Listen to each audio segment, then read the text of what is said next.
Merci, Monsieur le Président. Messieurs les ministres, chers collègues, la Belgique est bien le pays du surréalisme. Ce matin, on apprend dans la presse que l'armée belge est incapable de lutter contre les quelques militaires extrémistes aux convictions islamistes radicales qui existent en son propre sein et qu'il est impossible de les licencier faute de moyens juridiques suffisants. Et par contre, dans un même temps, nous décidons d'aider la France dans sa lutte contre le terrorisme en lui apportant une aide logistique pour son opération au Mali. Que ne ferions-nous pas pour lutter contre le terrorisme en dehors de nos frontières?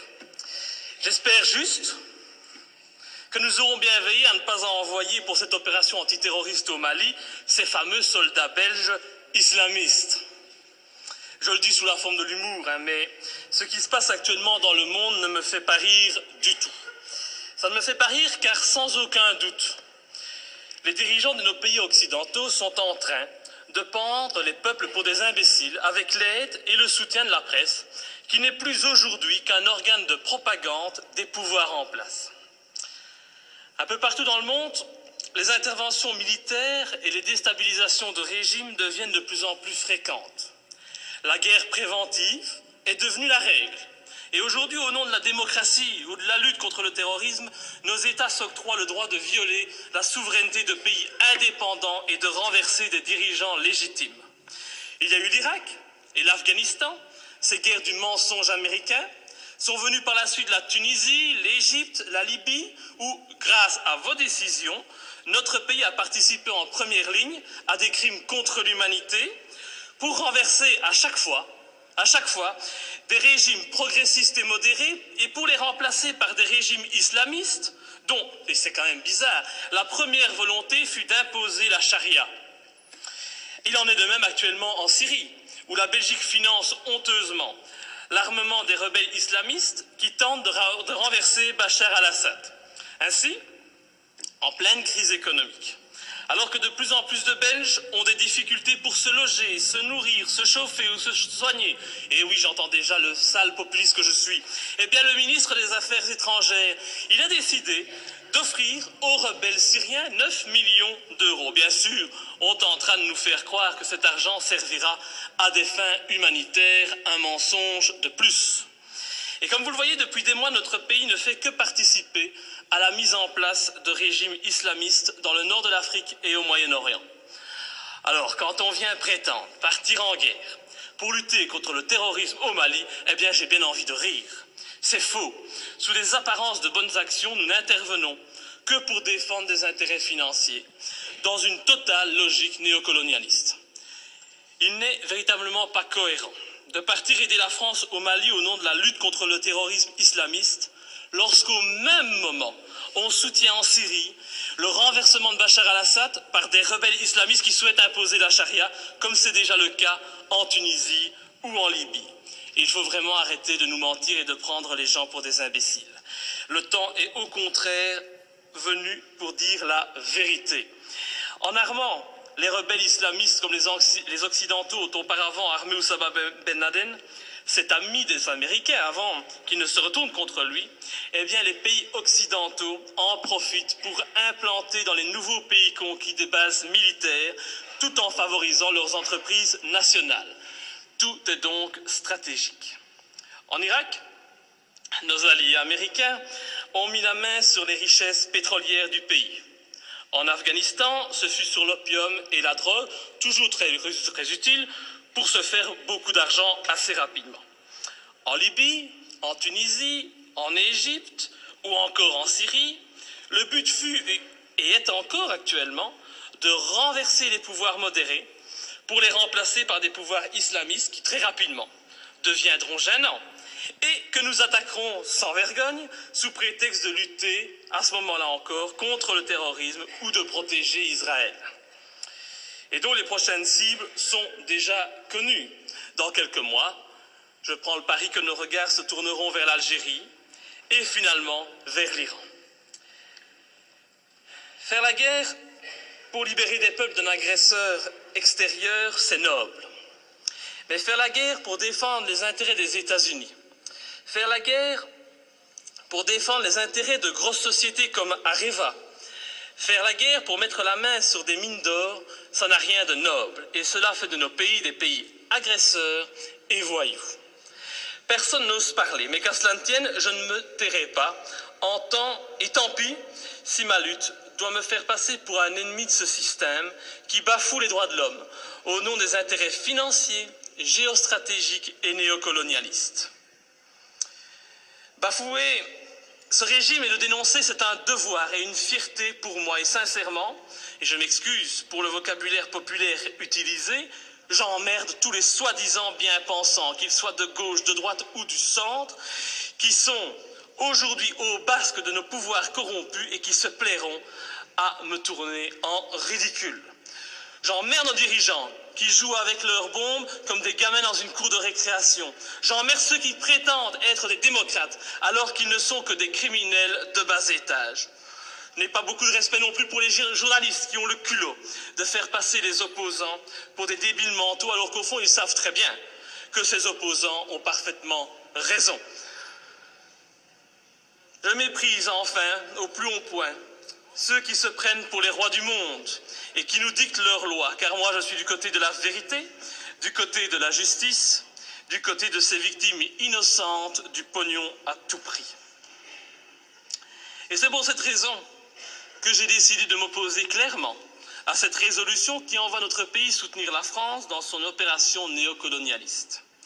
Depuis le début de l'opération française, le mensonge est organisé. On nous dit que la France ne fait que répondre à l'appel au secours d'un président malien.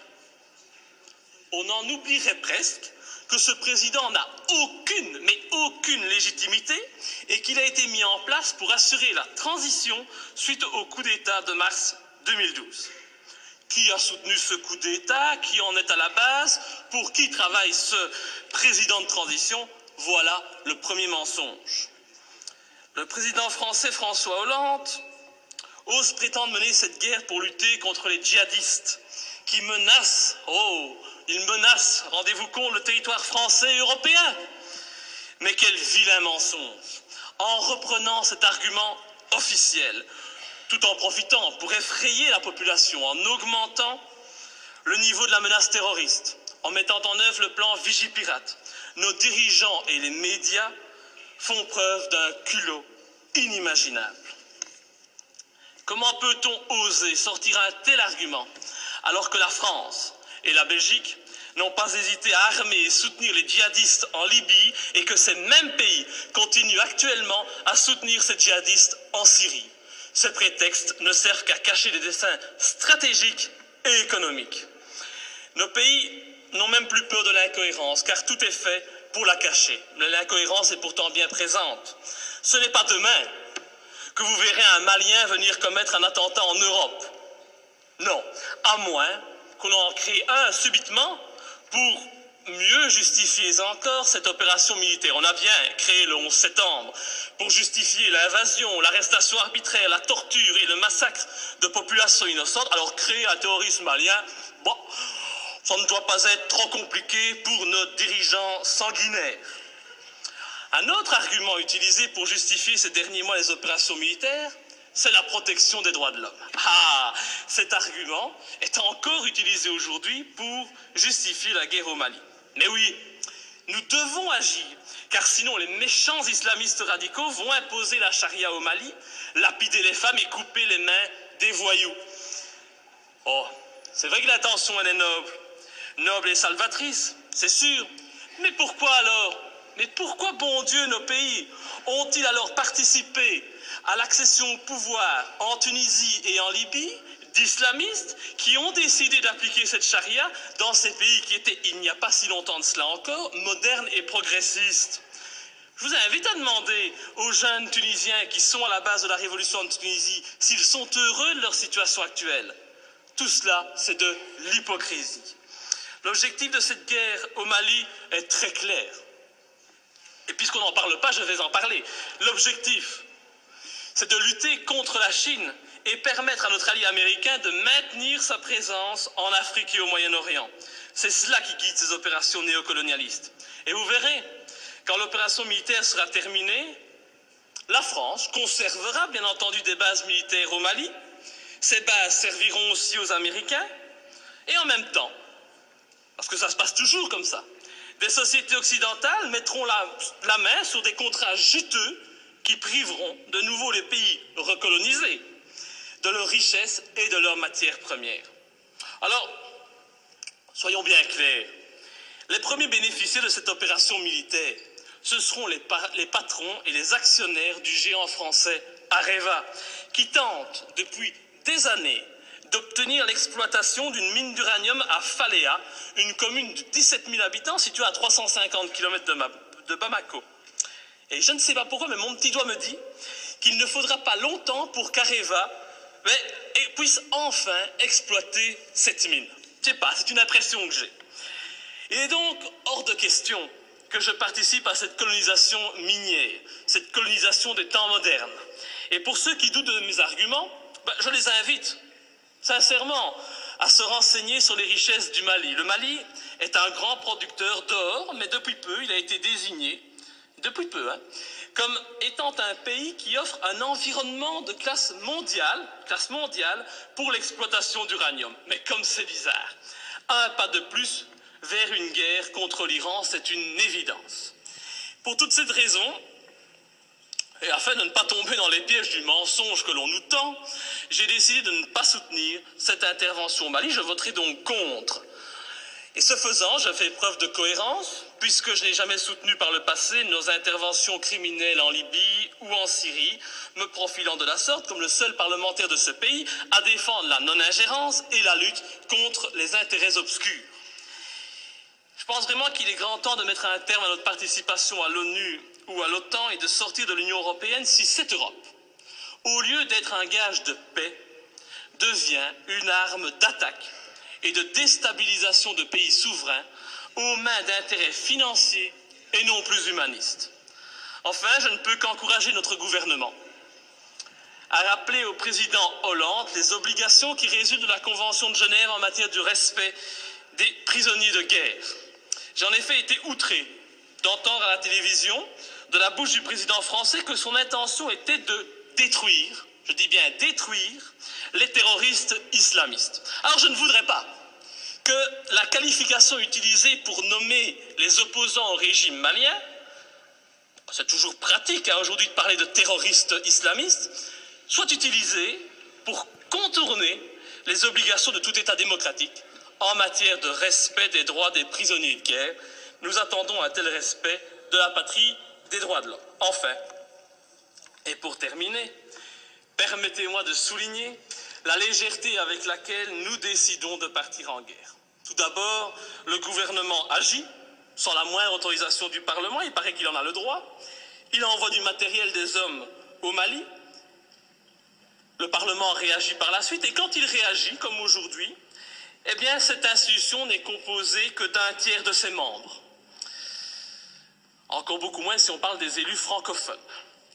C'est donc une légèreté coupable qui ne m'étonne pas vraiment, venant d'un Parlement de toutous soumis aux diktats des partis politiques. Je vous remercie. Monsieur le ministre des Affaires étrangères.